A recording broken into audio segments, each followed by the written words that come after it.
बोलिए सदगुरु भगवान की जय, सांची दरबार की जय।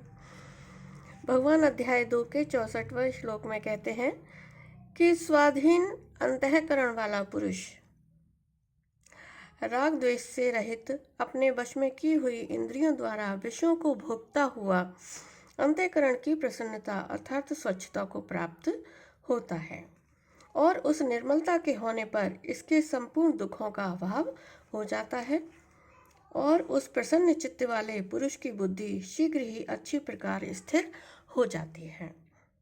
जब भगवान का हम चिंतन करते हैं, सुमिरन करते हैं और ना किसी से राग हो ना किसी से द्वेष हो, तो हमारी बुद्धि कैसी होगी? स्वच्छ हो जाती है, तभी हमारा परमात्मा से योग लगता है। तो भगवान बता रहे हैं, गुरु बता रहे हैं कि ऐसे चित्त वाले पुरुष की बुद्धि शीघ्र ही अच्छी प्रकार भगवान में स्थिर हो जाती है।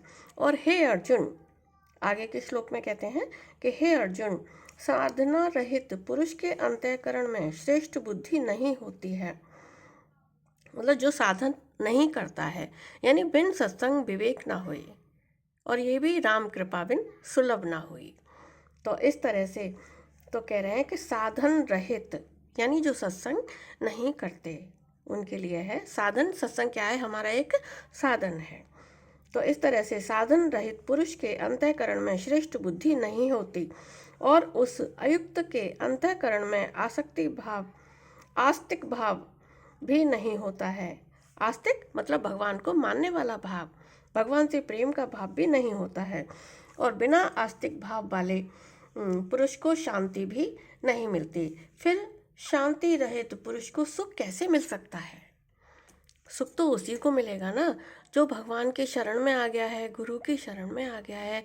अपने मन, बुद्धि, चित्त, अहंकार सब कुछ उसने परमात्मा के शरण कर दिया है, भगवान के शरणागत हो गया है।